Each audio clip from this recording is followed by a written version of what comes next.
Welcome back. You're now watching the lifestyle segment on the Weekend Show brought to you by Holocron Popcorn. My name is Andy Maduki.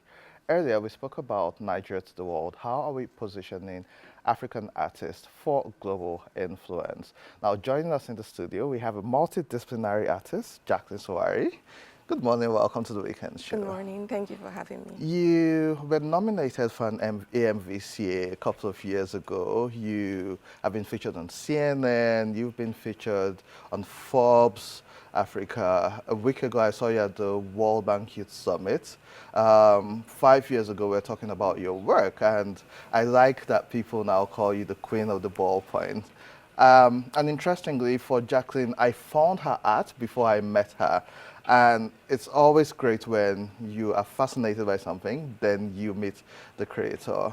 You were here 5 years ago, and from then she's gone on to have exhibitions in the United States, in London, in Paris. You had a solo exhibition. Jacqueline, welcome back to the Thank you. Weekend Show. Thank you very much for having me. 5 years down the line. I remember when we started this conversation and you had an exhibition somewhere in Abuja. What was that exhibition called? It was called Now I Wear Myself. It was the first Nigerian solo exhibition that I had. That you had. And I remember that, and I thought it was really good. I need one of your artwork in my house before this year ends, because I should have done that 5 years ago. It's like investing. It's like how people say, oh, I should have invested in Bitcoin or bamboo. That is what you're doing, but your work has always stood out. How has the journey been for you so far? I think the word would be amazing. Nothing short of a dream come true. When I started the journey of wanting to be an artist, I never knew that the stages and the places where I occupy now were the spaces that I would occupy. I just knew that I wanted to follow my dream. I wanted to follow my passion.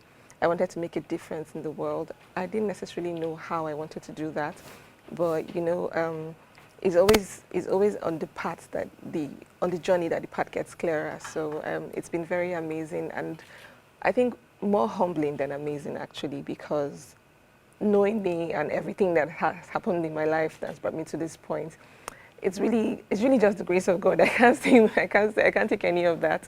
But yeah, it's been an amazing journey. Thank you. When you talk about knowing you and everything that's happened in your life, how much of your real life experiences influence your work, your art?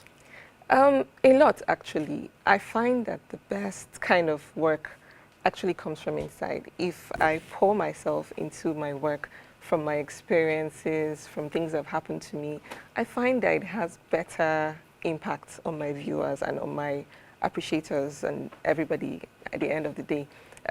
It's one thing to talk about something, an experience that you haven't lived. People can tell, for the most part, that you're rehearsing the conversation. But if you're talking about an experience that happened to you, the impact is different. So I think that the best work I've done is work that has reflected things that have happened in my personal life. Something which I find fascinating is the fact that in music, for instance, a lot of people have talent, but for some people to actually break through, there's the machine behind them. I hear Automotive Black talk about industry machine, and I know what the machine is in this space. And in most cases, it's having a good agency or management team beside and behind you to push. Like, I've seen the effect TikTok has had on people's songs. Look at Skills and his that Shake Body song that he did years ago. Same thing with CK. How important is management in growing exponentially in art, or does your work just blow up at some point? And nothing just happens. There was a time when I used to believe that anything could happen at any point, and it could just be by luck or by chance. But the harder I work, the more I realize that luck is a function of preparedness meeting opportunity, and it's very important. I think people have kind of understood where it comes to the entertainment industry and Nollywood and all of that. That it's very important, the role that the management plays for artists. But it's still not. I don't think it has really hit home how important management is for multidisciplinary visual artists like myself, because the artist creates, yeah, but you don't necessarily have all the skills you're a good artist doesn't mean you're a good businesswoman or a good businessman. The fact that you have the ability to draw, to create, doesn't mean that you're vast in accounting and all of that stuff. And all of these things are things that oil the machine at the end of the day. They're things that create the brand. And there's a lot that goes behind the scene, goes on behind the scenes. People can just see, oh, this is an artist doing good work, making impact and all of that. But there's a lot of brain work that goes on behind the scenes, and I think it's very important. I think a lot of artists actually take those things for granted. It's one thing, in today's world, you can't just rely on gallery representation alone.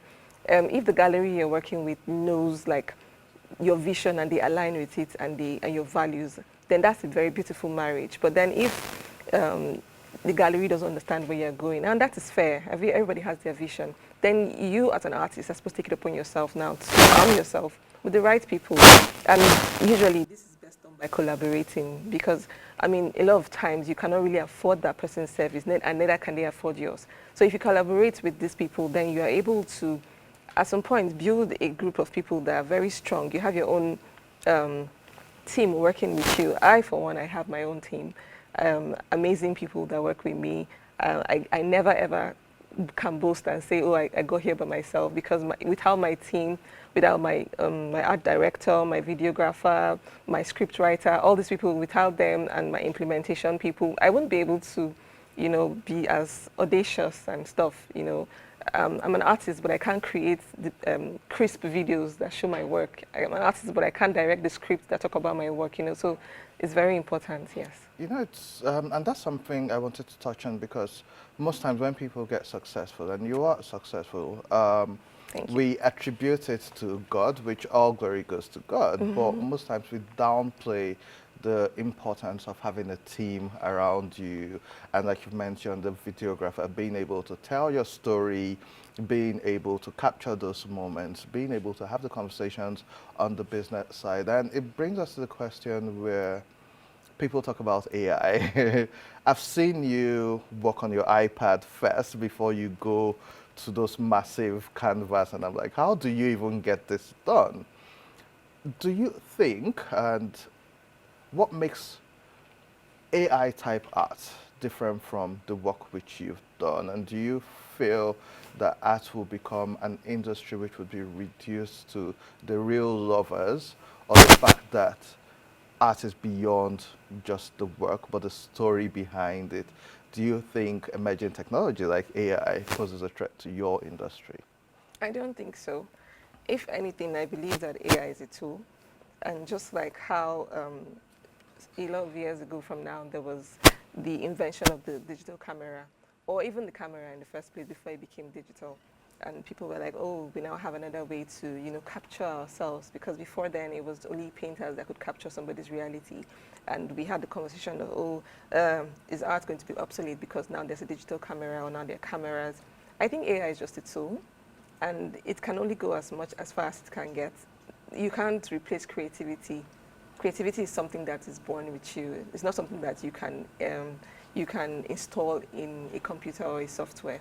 So the people that are threatened and thinking that AI is coming for their jobs are people that are not creative people. If you are creative, I don't think you have anything to worry about. When we talk about artists globally, from Leonardo da Vinci, Banksy, the big name, Michelangelo, in most cases, what sells their work is their story. And you hear of how, oh, he was an aloof child who was good at the piano. There's always this beautiful story, back to the fact that nobody knows who he is, but he's from this part of the UK. When they tell Jacqueline's story in connection to the art, what's the story that you think should be told, or what story should people tell about you when they relate it to your art? You're the young girl from Panama. No, for me, I think that I just want to live a life of impact and legacy. I want to be known as that artist that broke boundaries and shattered glasses. Every time somebody has told me this is the best that you can get to, I take it upon myself to prove that there's more that can come. A lot of times people just think that the work of an artist is just, something that lies in the studio to paint and all of that.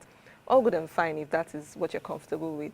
But I'm the kind of artist that believes in impact, that believes that the world should know the power of art and what art has the capability of doing.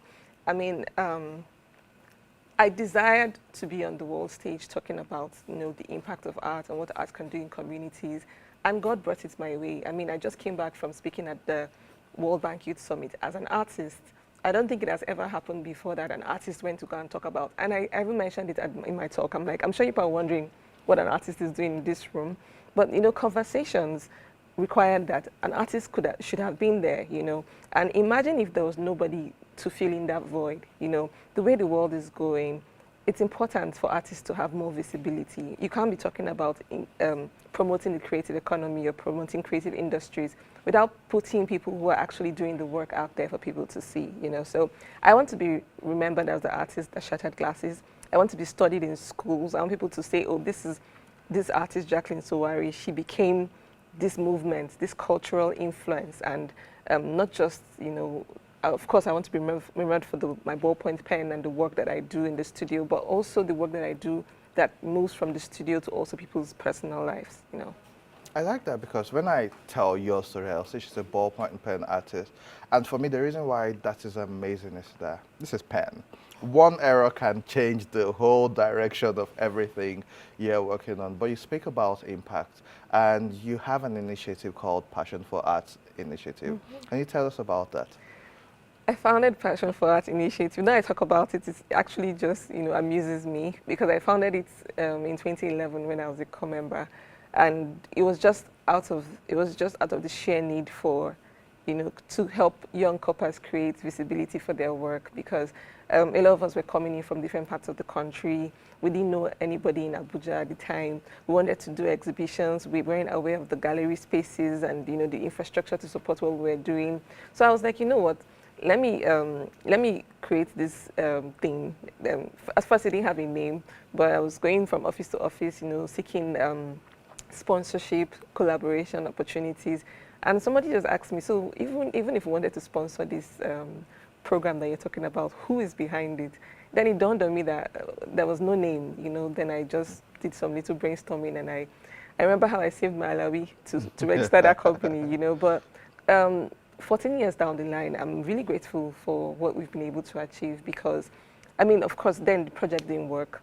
It was very frustrating and all of that. Sometimes when you have a dream, you want to just hit it big.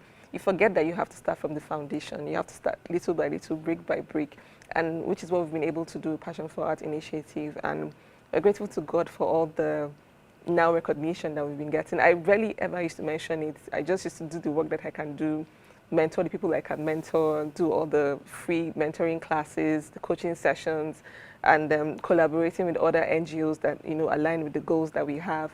And I never really used to talk about it, but I guess you can't really highlight at some point, yeah.